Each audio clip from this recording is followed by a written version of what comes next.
we have here Turkey Al Sheik wanting to go out his way to put on a Jaron Boots Ennis and Virgil Ortiz fight.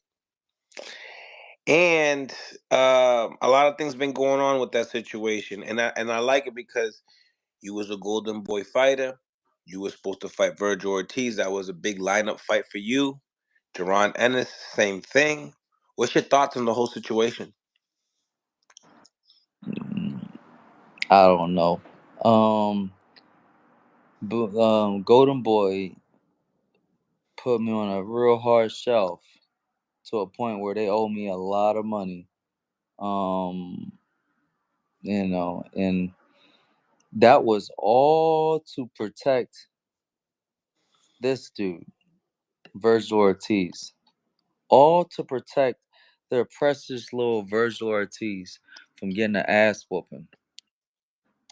Because I'm coming hot off of a fight that nobody expected me to win. And I'm like, come on, now you guys promised me Virgil Ortiz, let's make it happen. And they didn't want to make it happen. Nor did they want to ever like give me any kind of real money to sign back up to the bullshit. To the bullshit. And I wasn't sure what was the whole thing revolving around the fight. Because I thought that might have been Golden Boy doing what they did to me. You know what I mean? Like, oh yeah, let's get a fight like next week. Next week. Like, Hmm? yeah, like next week. I send you a contract next week. Instead of like a full training camp and full press and everything. That's usually how they trick people off and have people believe that guys are better than they really are until boom, they get into a real fight and then boom, they take a loss like Alexis Rocha. But I don't know. I don't know because like you have like these two promoters and they have like their top guys, which is Boots and Virgil, and it seems like they're very scared of like taking a loss. But So Virgil signed his part. Virgil signed his part. He put it out there. He said that he signed his part. Jaron Ennis's response online was that he didn't know that negotiations were going behind his back. what does it matter? Now, Jaron Ennis in his last fight, you were there. He said, "Yeah, it's time for me to go to 54." Dan Raphael states that when the negotiations were going on, Team Boots, Team Ennis said that they would like to fight at 147 pounds. Everyone knows that Virgil Ortiz cannot make 147. What's your thoughts on that? I feel like he's just playing hot potato on whatever weight class that don't land him an ass whooping. Like Mm. he wants to be at 154 when I say, "Oh yeah, let's fight." And then when Virgil said, "Okay, let's fight," he's like, "No, let's go back down on 47." Like I don't know, it's a whole lot of bitch made shit in the atmosphere right now, and that's not sounding so good. Like it's not sounding so good. I don't know. I hope it's not so. I hope that they're not ducking. But I really don't know. Well, what else is in there? Like what else is going on? I mean, we've had Eddie Hearn that stated that the negotiations were going on. He has a three-fight deal with Jaron Ennis, and then later on reinstated his statement and said that there wasn't. That he just ended up getting an offer. But so I mean, lots and lots of things going on with this situation, and there's not enough information on the Ennis side at this moment in time.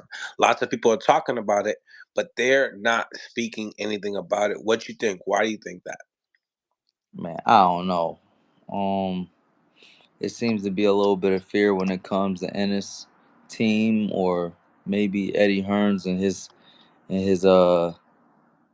let's say his thoughts on how good Ennis really is.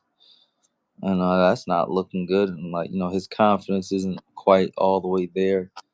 I mean, they thought that he had like a guy that was literally untouchable. And this is boxing. Nobody's untouchable. There's a way to beat everybody, and that's the problem. So everybody wants to be undefeated and not take any gambles. It's kind of it's kind of ridiculous. Honestly, if Turkey Sheik, shit, we can do business. Throw me in there. I'll beat the fucking crap out of both of them. I'm not even a 154 pounder, but I'll go down. I'll go up there and smack them up right quick just to say I did. I wouldn't even take. I wouldn't take shit. I will fucking just go back down the weight to 147 and continue my business, but still whip that ass at 154, or or at a catch weight, and then move on with life. You know, and and it's too like I'll catch him at 47 since he's scared to go up to 154. When what about Virgil? Okay, then you can't say that the weight is killing you anymore. Now these hands is going to kill you, and and just move on about business. I would love to see that happen. I think that's going to be happening very soon. Don King is stepping into these big rooms with Turkey Sheik and things like that. It's going to be happening, and it's going to be very interesting when Mario Barrios meets Blair the Flair and retains the WBC title. It's going to be very interesting with the People's Champion title being offered at the WBC convention. It's going to be very interesting who's going to be getting that next ass whooping leading up to the Ryan Garcia fight. Something's big is going to happen. Blair Flair is going to be in action, and I think that in the end, these motherfuckers are going to be praying that they have a fight with me sooner or later. Like I'm gonna have so much more power than they do, that like these promoters are gonna have to bend to my will. I mean, me and Don taking over. It's gonna be very interesting. Mm, mm. Is that who you're looking at right now, Blair? Are you looking at Mario Barrios? I would love to see that. Yeah, see that fight come to fruition, with the people's champion versus the world champion, and a standoff for the true champion. Um, I'd love to make that happen. Why not make it happen? And everybody can put their money on like round two, like everybody, like I mean, it's pretty common that somebody's going to hit the deck in round two at this point. Barrios hitting the deck round two, and I was like, okay, is he gonna make it? Like, it's kind of the thing right there. But it's gonna be a great fight. I would love to see that fight happen. Um, and I don't see why not. You spoke about Ryan Garcia. I seen a little video clip of you guys together, what, a week ago or something like that. Hmm. You talked about that fight.